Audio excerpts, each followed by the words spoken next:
What's up, y'all? It's your boy eBay Fight Predictions in the building, and we are back with another eBay Fight Predictions year-end awards for 2022.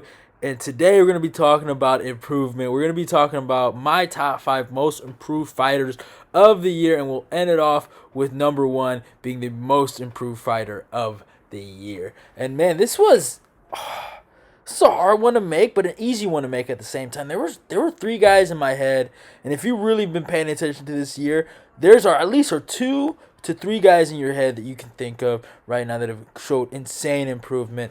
And it's crazy. Like when you compare it to the one I made it for my mid-year awards, none of them are on there because either they've taken losses or they just haven't continued to fight or look good. And these guys have maintained momentum throughout the beginning of the year to the end. And there are some guys with 1 fight, but most of these guys have at least 2 to 3 fights this year. So yeah, but let's start off with number 5. I had to go with Corey Sandhagen, man. I rewatched that Song Yadong fight, and man, he looked amazing in there. He really improved his game. I really liked what he did in there. He shot for takedowns multiple times.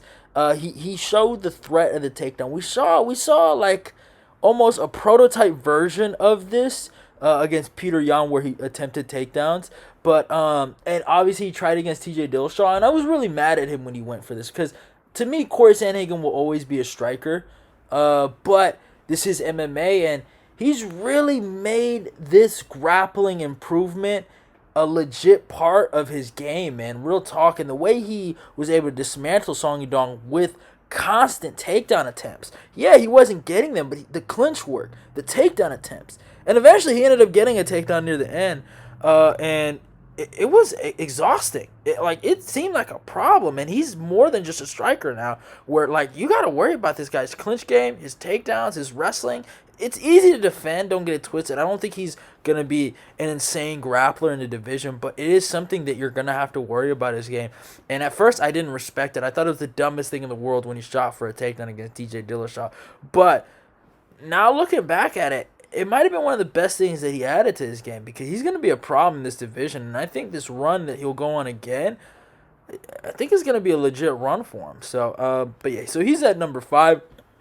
At number 4, I had to go with Jamal Hill, the guy that's going to be challenging for the title next month. And, man, I cannot wait for that Glover fight. But, man, Jamal Hill has really improved since last year, losing to Paul Craig like that in the fashion that he has, and then going on a 2-fight win streak. If they would have added the Jimmy Crute fight, he would have been solid. But still, they didn't. It wasn't a part of this year. But, hey, if he got that one in, he would have been a little higher on this list. But, defeating Johnny Walker and Thiago Santos the way he did, it was really impressive. He was able to outlast Thiago Santos. He finished a guy that hasn't been finished in a very, very long time. So that's super, super impressive via strikes. And I'm not talking about what Glover did to him. It's been a very long time since Thiago Santos has been finished via strikes. Last guy to do that was David Branch. And that was a long time ago. And yeah, man, Jamal Hill, he's shown some real improvement with the grappling and the submission defense, and his power and his striking has looked really sharp. So he's looking a lot better. Going to this title fight against Glover Teixeira is going to be really, really interesting to see what he can bring to the table. At number 3, I had to go with Drew Dober. Now, this one was a hard one because I wanted to put Drew a little higher because I really thought he's improved. Since last year, he went 0-2, and this year now he's 3-0. Beat Terrence McKinney, beat Rafael Alves, and then beat Bobby Green via KO. All finishes, a lot of them comebacks, right, where he either lost the first round and he just came back. Right, against Alves, he got taken down and kind of got mounted for a long time, and then he went back to finish Alves in the 3rd round. Terrence McKinney in the beginning of that first round, he was getting lit up, getting dropped, getting hurt, and then he broke Terrence at the end of the first round. And then against Bobby Green, some people might say he was getting pieced up. I say he was setting the traps. He knew what he was doing. It was a part of his master plan, in my humble opinion. But yeah, he did get lit up a little bit, and then he got the KO, man. Drew Dober is my guy, and I've been super happy that he's made this comeback.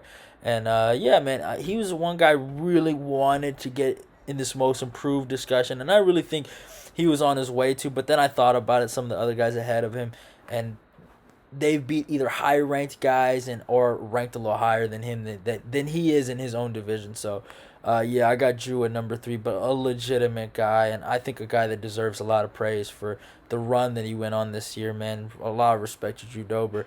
At number 2, I had to go with Roman Dolidze. Now, a lot of people might be like, I don't know, this and that.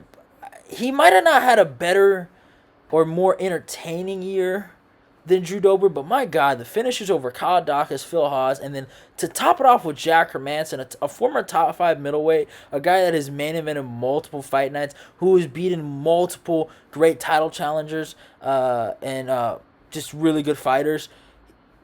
Fucking Roman Dolidze has looked amazing this year. His grappling, his finishes, his power, he's just looked amazing. And coming off a loss from last year to Trevin Giles to doing this, I would have never believed you if you would have told me this guy would be number 8 in the world. Yeah, I thought he had some skill to get ranked, and he is a skill fighter, but what he's done this year has been insane. Now, I'm not going to say he's lucky.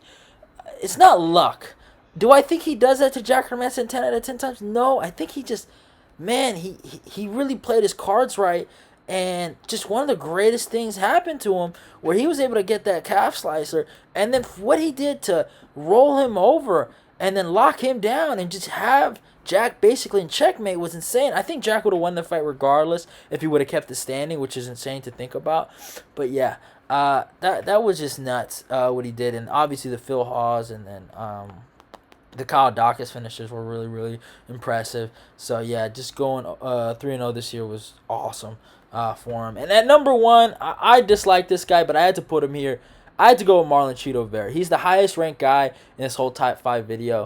And compared to what he did last year, man, yeah, last year he went 2-0. But this year he went 2-0 against guys I didn't think he was going to beat. Rob Font and Dominic Cruz. And he put on clinics against those guys. And he's looked amazing. He's completely improved. His striking has looked amazing. And what he's done in these last 2 fights compared to what he's done in his whole entire career has nothing on what he's accomplished this year. I think he's tremendously improved. I think he's in his prime. And I think he's making a run in that top 5. And if you would have told me Chito Vera will be a top 5 fighter, I would have laughed at you. Now, I do think guys like Corey Sandhagen, Peter Yan, Merab Dvalishvili, Aljamain Sterling, Henry Cejudo, I think Chito can beat TJ. I think right now, and TJ obviously is retired, so he doesn't matter. And I think Chito beats Sean O'Malley again, but that's about it. All those other guys I think beat Chito Vera, but respect to him. He's really, really improved, and he's in legitimate title talks right now. So good on him and respect to him. He is the most improved fighter of the year for me personally. So yeah, hope you guys enjoyed the video. Love y'all. Goodbye. Your boy Chito is your most improved fighter of the year, so be happy I put him there. Go follow me on my Instagram and my Twitter. Like, comment, and subscribe. Let's get this eBay Fight Prediction Nation growing. Love y'all and goodbye.